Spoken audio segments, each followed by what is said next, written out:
In this video, we'll learn about a very powerful feature called slots, which was recently introduced in order to make your design systems stronger and more flexible.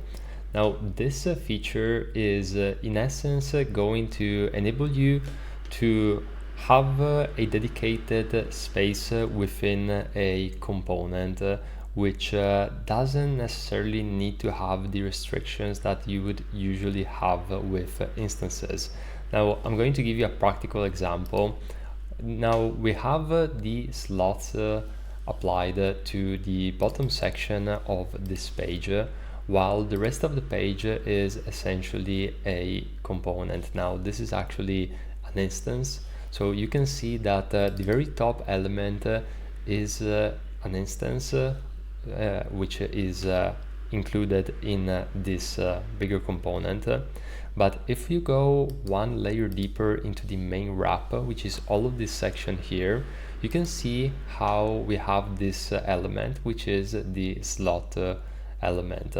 Now within this slot element, I can add pretty much anything that I want, and it does not need to be an instance. So this is actually almost like you're taking a component and then you're creating it its own little island, which is detached from the rules of the component, where you can do anything.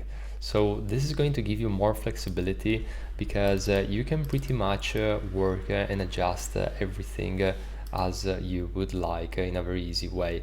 Now let's jump right into it and let's see how easy it is to create these slots.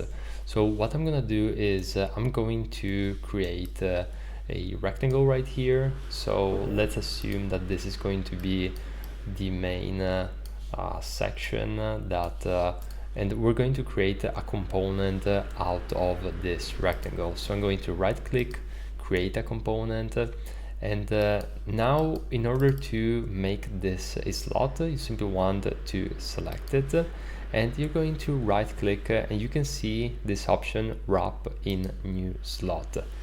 Now we just created a slot within the component. So you can actually go ahead and for example add any elements that you might want within the slot, and it's simply going to be this again separated element from the main component. So I hope this video was helpful. If you want to learn more about Figma from a lead designer with over a decade of experience, feel free to check out the other resources in the description, and I'll see you in the next one.